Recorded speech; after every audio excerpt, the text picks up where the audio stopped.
वेद व्यास जी का जन्म। राजा उपरिच एक महान प्रतापी राजा था। वह बड़ा धर्मात्मा और बड़ा सत्यव्रती था। उसने अपने तप से देवराज इंद्र को प्रसन्न करके एक विमान और न सूखने वाली सुंदर माला प्राप्त की थी। वह माला धारण करके विमान पर बैठकर आकाश में परिभ्रमण किया करता था। उसे आखेट का बड़ा चाव था। वह प्रायः वनों में आखेट के लिए जाया करता था। उपरिच की रानी का नाम गिरिका था। गिरिका भी बड़ी सुंदर और पवित्र हृदया थी। वह अपने पति को प्रेम तो करती ही थी, ईश्वर के प्रति भी बड़ी आस्थालु थी। निरंतर भजन और चिंतन में लगी रहती थी। एक बार गिरिका ऋतुमती हुई। 3 दिनों के पश्चात जब वह शुद्ध हुई तो उपरिच उसके साथ रमन करने से पूर्व ही वन में आखेट के लिए चला गया। राजा आखेट के लिए चला तो गया, किंतु उसका ध्यान रानी के साथ रमन करने की ओर ही लगा रहा।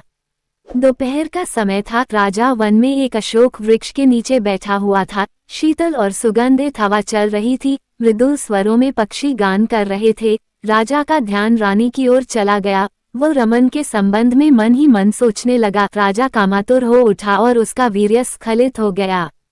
राजा ने सोचा उसका वीर्य व्यर्थ नहीं जा सकता, अतः उसने अपने वीर्य को एक दोने में रखकर विमान में बैठे हुए बाज पक्षी को बुलाकर उससे कहा, तुम इस दोने को ले जाकर मेरी रानी को दे दो, वह इसे अपने गर्भ में धारण कर लेगी।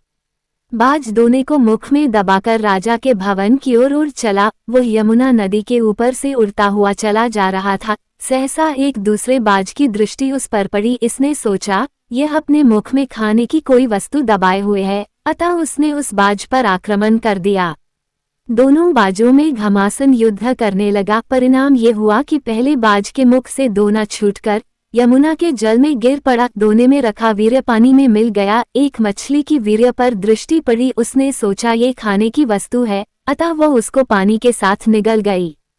फलत मछली गर्भवती हो गई। दासराज नामक मल्लाह को वह मछली शिकार में मिली। जब उसने मछली के पेट को बीचों बीच से काटा तो उसके पेट से एक बालक और एक बालिका निकली। दासराज ने दोनों को उपरिच को भेंट कर दिया। उपरिच ने बालक को तो अपने पास रख लिया, पर बालिका को दासराज को लौटा दिया। दासराज उस बालिका को अपने घर ले जाकर उसका पालन पोषण करने लगा। दासराज ने बालिका का नाम सत्यवती रखा। वह मछली के पेट से उत्पन्न थी, इसलिए उसके शरीर से मछली की सी गंध निकला करती थी, अतः लोग उसे मत्स्यगंधा भी कहा करते थे। मत्स्यगंधा धीरे धीरे बड़ी हुई। वह बड़ी रूपवती थी। वह रात्रियों को अपनी नाव पर बैठाकर इस पार से उस पार पहुंचाया करती थी। एक दिन दोपहर के समय महर्षि पराशर वहां जा पहुंचे। वे मत्स्यगंधा को देखकर उस पर मुग्ध हो गए। उन्होंने उससे कहा, सुंदरी, तुम्हें अपूर्व सुख मिलेगा, मैं तुम्हारे साथ रमन करना चाहता हूँ। मत्स्यगंधा ने उत्तर दिया, महर्षि, आप ये कैसी बातें कर रहे हैं?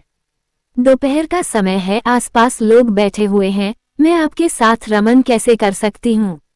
पराशर जी ने योग शक्ति से चारों ओर कोहरा पैदा कर दिया और बोले, अब हमें कोई नहीं देख सकेगा, तू निश्चिंत होकर मेरे प्रस्ताव को स्वीकार कर ले। मत्स्यगंधा पुनः बोल उठी, महर्षि, मैं कुमारी हूँ, पिता की आज्ञा के अधीन हूँ। आपके साथ रमन करने से मेरा कौमार्य नष्ट हो जाएगा, मैं समाज में लांछित बन जाऊंगी। पराशर जी ने उत्तर दिया, तुम चिंता मत करो, मुझसे रमन करने के पश्चात भी तुम्हारा कौमार्य बना रहेगा। गर्भवती होने पर भी गर्भ का चिन्ह प्रकट नहीं होगा। मत्स्यगंधा फिर बोली, एक बात और, मेरे शरीर से मछली की सी गंध निकलती है, आप मुझे वरदान दे कि वो गंध के रूप में बदल जाए और 4 कोस तक फैली रहे। पराशर जी ने तथास्तु कह दिया। फलत मत्स्यगंधा के शरीर से कस्तूरी की सी गंध निकलने लगी। वह गंध 4 कोस तक फैली रहती थी, अतः अब वह योजनगंधा भी कही जाने लगी। पराशर जी ने मत्स्यगंधा के साथ रमन किया। उनके साथ रमन के फलस्वरूप वह गर्भवती हुई। समय पर यमुना के द्वीप में एक बालक ने उसके गर्भ से जन्म लिया। वह बालक जन्म लेते ही बड़ा हो गया। वो तप करने के लिए वन में चला गया। वही बालक जगत में वेदव्यास जी के नाम से प्रसिद्ध हुआ। वेदव्यास जी का पूरा नाम कृष्ण द्वैपायन वेदव्यास था। वे श्याम वर्ण के थे, इसलिए उनका नाम कृष्ण पड़ा। वे 2 द्वीपों के बीच में पैदा हुए थे, इसलिए द्वैपायन कहे जाते थे।